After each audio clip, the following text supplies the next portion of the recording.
नमस्कार दोस्तों, आप सभी का स्वागत है हमारे इस YouTube चैनल में।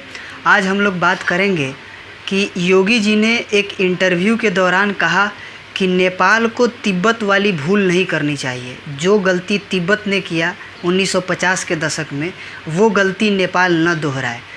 इस बयान के कारण नेपाली पीएम भड़क गए। तो क्या है पूरा मामला, आइए इस वीडियो में जानेंगे। तो देखिए, कोविड-19 के दौरान योगी आदित्यनाथ जी ने किसी इंटरव्यू में उनसे नेपाल को लेकर प्रश्न पूछा गया। तो उनसे ये पूछा गया कि नेपाल से जो अभी विवाद चल रहा है उसके ऊपर आप क्या कहना चाहेंगे।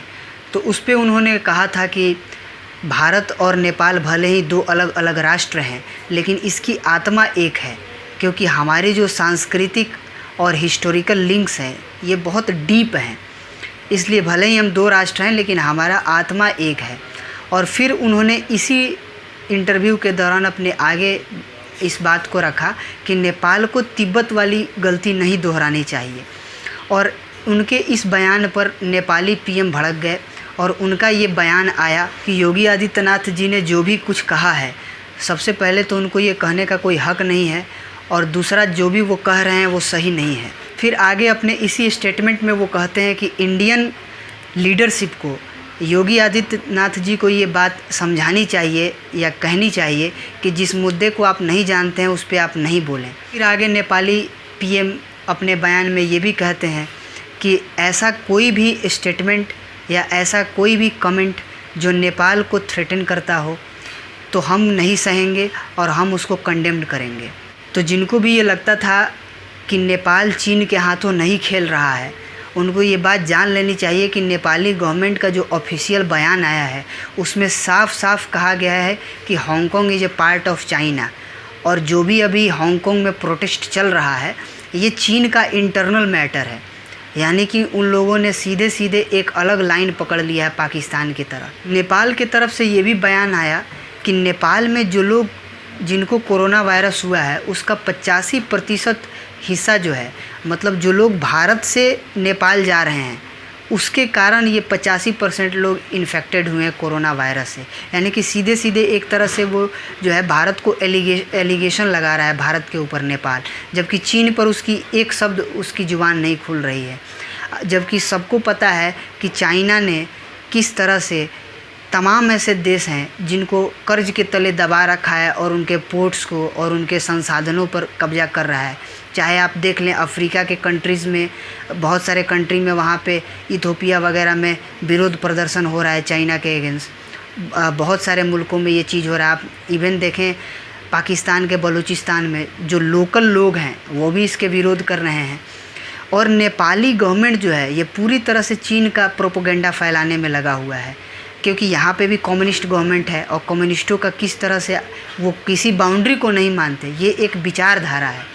आपने देखा होगा कि किस तरह से 1962 में भी जो इंडियन कम्युनिस्ट थे ये लोग भी चीन की तरफदारी कर रहे थे। और कई लोग तो ये भी सुनने में आता है कि ब्लड डोनेट करने की बात करते थे चीनी आर्मी को। इस तरह से ये एक ऐसा विचारधारा है जो किसी बाउंड्री में अपने आप को बांध के नहीं रखता, और उसी विचारधारा के हाथों खेल रहे हैं नेपाली पीएम, जो कि भविष्य में उनको काफ़ी महंगा पड़ सकता है। खासकर नेपाली पीएम तब से इस प्रकार की बयान दे रहे हैं, आप लोगों ने देखा होगा लीपू लेक हो या फिर काला पानी वाला मामला हो, इन सभी पे नेपाल ने अपना दावा जताया है ज़मीन पे, जो कि भारत का इलाका है। तो नेपाल के एक सदन से ये पारित हो चुका है। जो नया मैप जारी किया है नेपाल ने ऑफिशियली, वो नेपाल के एक हाउस से पारित हो चुका है। और जब से ये पास हो चुका है तब से नेपाली पीएम थोड़े और कॉन्फिडेंस फील कर रहे हैं, भारत के अगेंस्ट और जहर उगल रहे हैं चाइना के इशारों पर। चूँकि ये भारत का लेजिटिमेट टेरिटरी है और भारत के संप्रभुता का सवाल है, इसलिए हम लोग भी पीछे नहीं हटेंगे और भारतीय सरकार भी पीछे नहीं हट रही है और हटना भी नहीं चाहिए।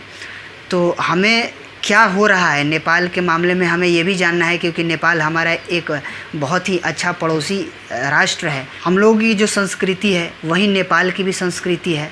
यहाँ पे भी सनातन धर्म है, वहाँ पे भी सनातन धर्मावलंबियों का ठहराव है।